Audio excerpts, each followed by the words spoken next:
1월 25일 말씀 묵상을 시작하겠습니다. 오늘 말씀은 로마서 16장 17절부터 27절까지의 말씀입니다. 오늘은 로마서의 대단원의 막을 내리는 날입니다.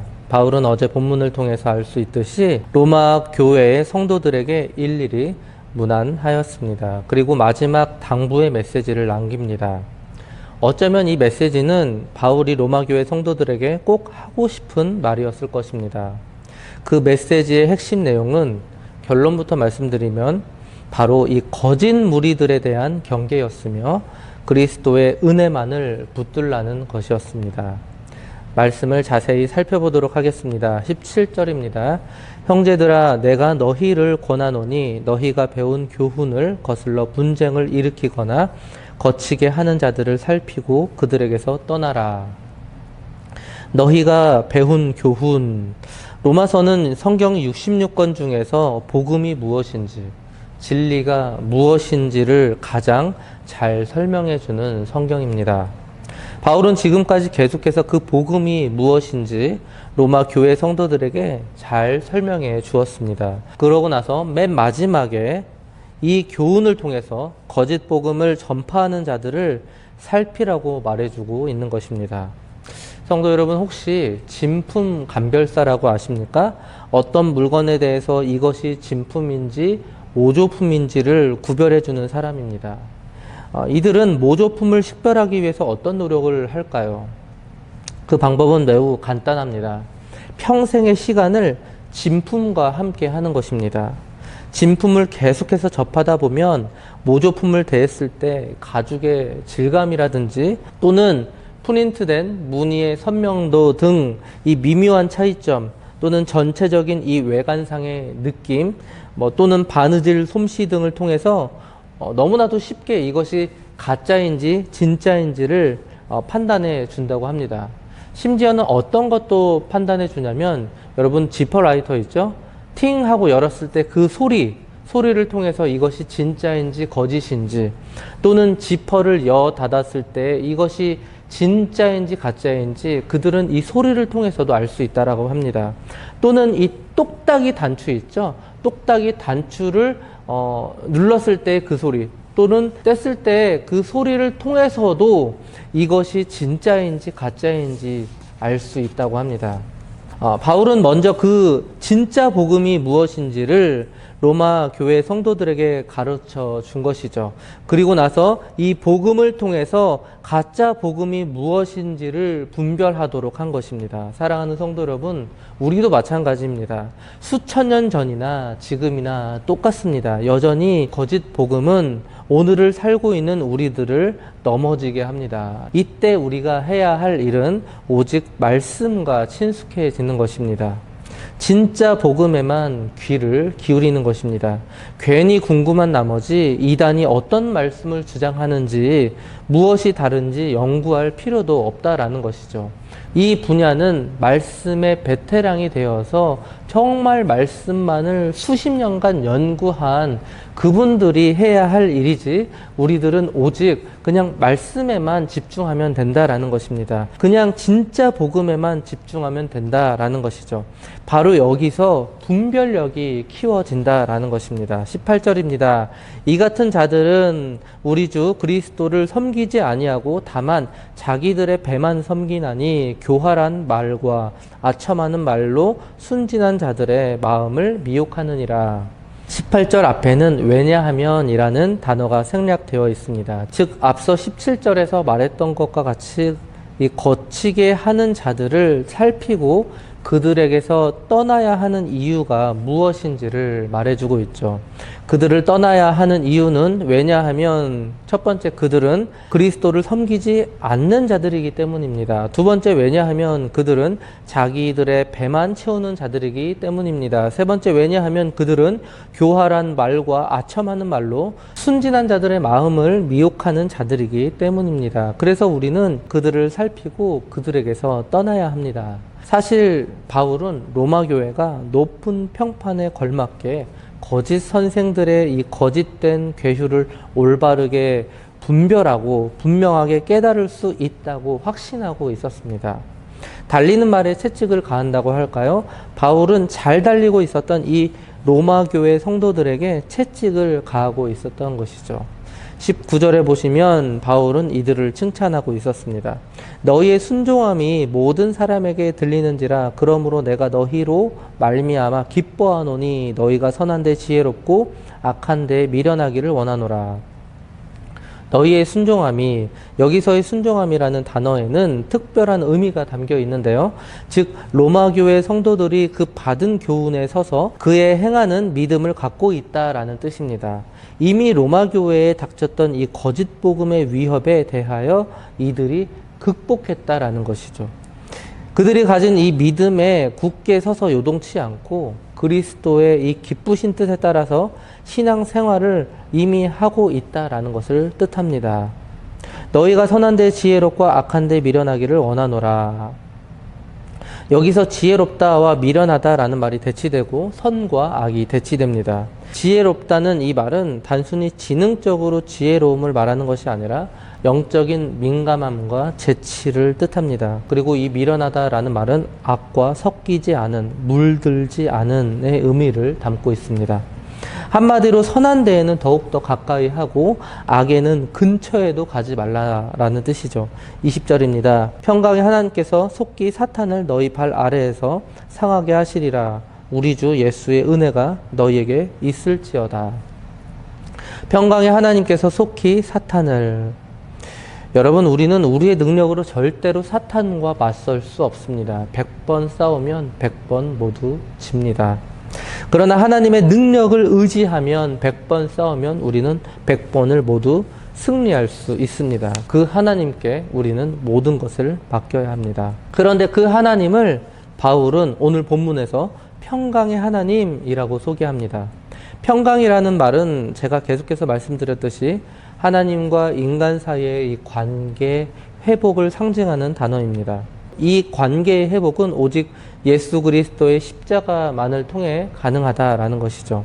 이미 예수 그리스도는 그 십자가의 승리를 통해서 인간과 하나님 사이에 다리를 놓아 주셨습니다. 그 예수 그리스도의 십자가는 단숨에 사탄의 권세를 짓밟아 버리셨습니다. 이처럼 이 사단이 성도들에게 이 거짓된 교훈을 가지고 올 때마다 이 하나님은 성도들의 이 발 아래에서 사단을 상하게 하실 것입니다. 상하게 하다라는 말은 함께 으스러뜨리다, 또 눌러 으스러뜨리다, 짓밟다라는 의미를 가지고 있습니다. 이처럼 하나님께서는 우리의 발 아래에서 사탄을 으스러뜨려 주실 것이며 짓밟아 그들을 완전히 눌러버리게 하실 것입니다. 우리 주 예수의 은혜가 너희에게 있을지어다. 그런데 이러한 능력의 조건이 있는데요. 평강의 하나님께서 사단을 이길 수 있는 충분한 힘을 우리에게 내려주셨지만 단 그 힘은 예수 그리스도를 받아들이는 사람을 통해서만 그 은혜로 주어진다라는 사실이죠. 바울 당시에 이 거짓 교사들은 예수 그리스도를 믿음으로 구원받았다라는 이 복음의 진리를 거스르고 있었습니다. 그래서 바울은 이처럼 오직 예수를 믿는 믿음을 통해서만 구원을 받는다라는 사실을 분명히 못 받고 싶었던 것이죠. 그리고 한 가지 더 위대한 사실은 이 모든 싸움의 승자는 결국 우리들이라는 것입니다. 거짓 복음과의 이 영적 싸움에 대해서도 결국은 하나님께서 당신의 자녀에게 승리를 안겨주실 것입니다. 사랑하는 성도 여러분, 수천 년 전이나 오늘이나 사탄은 항상 교회를 맴돌며 교회를 어지럽히고 있습니다. 교회가 부흥을 하거나 성장하면 할수록 이들의 방해는 더욱더 거세집니다. 사역자와 성도의 관계, 성도와 성도의 관계를 어지럽힙니다. 또는 개인적으로 찾아가서 공동체에 아예 참여하지 못하도록 방해합니다. 이럴 때일수록 우리는 분별해야 합니다. 참과 거짓이 무엇인지를 잘 분별해야 합니다. 더욱더 말씀에 집중하고 모이기를 힘쓰고 기도에 힘써야 합니다. 우리 장자교회도 말씀과 기도에 더욱더 힘쓰는 그런 교회가 되었으면 좋겠습니다. 바울은 이처럼 로마서 1장부터 지금까지 쉼없이 달려왔습니다. 기독교 구원론 전반에 관한 설명과 실천적인 이런 권면들, 그리고 개인적인 당부와 문안 인사를 모두 마쳤습니다. 그리고 끝으로 당시에 자신과 함께 있었던 이 동역자들의 문안도 함께 전하면서 이어 송영으로 하나님을 찬양하였습니다. 이 말은 무슨 뜻일까요? 비록 거리상으로는 멀리 떨어져 있으나 복음 안에서 그리스도로 말미암아 모두가 다 한 형제이며 동역자라는 것입니다. 21절부터 24절입니다. 나의 동역자 디모데와 나의 친척 누기오와 야손과 소시바더가 너희에게 문안하느니라. 이 편지를 기록하는 나 더디오도 주 안에서 너희에게 문안하노라.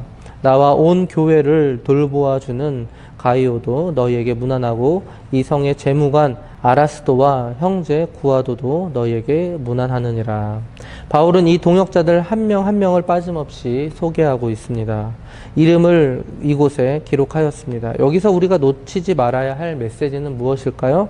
이들은 바울이 하나님의 사역을 잘 감당할 수 있도록 옆에서 도와준 동역자들이었습니다. 만약 이들이 없었다면 바울은 하나님의 일을 잘 감당할 수 없었을 것입니다.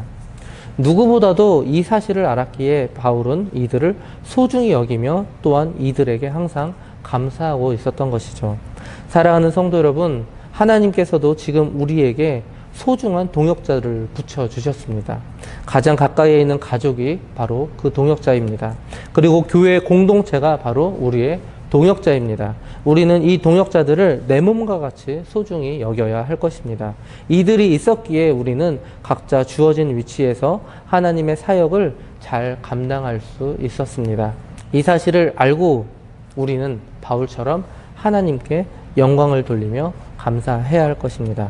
마지막으로 25절부터 27절입니다. 나의 복음과 예수 그리스도를 전파함은 영세전부터 감추어졌다가 이제는 나타나신 바 되었으며 영원하신 하나님의 명을 따라 선지자들의 글로 말미암아 모든 민족이 믿어 순종하게 하시려고 알게 하신 바 그 신비의 계시를 따라 된 것이니 이 복음으로 너희를 능히 견고하게 하실 지혜로우신 하나님께 예수 그리스도로 말미암아 영광이 세세 무궁하도록 있을지어다. 아멘. 바울은 가장 먼저 자신이 지금껏 증거한 복음을 허락하신 하나님께 감사를 올렸습니다. 그런데 그 복음은 영세전부터 감추어졌던 복음이었습니다. 그러다가 마침내 모습이 드러나게 된 것입니다. 이제는 나타나신 바 되었으며 그늘에 있던 것이 밝은 햇빛에 의해서 드러나게 되었다라는 것입니다. 영세전부터 감추어진 이 하나님의 이 구원의 비밀이 밝히 드러나게 된 것입니다. 누구를 통해서일까요? 바로 예수 그리스도를 통해서입니다.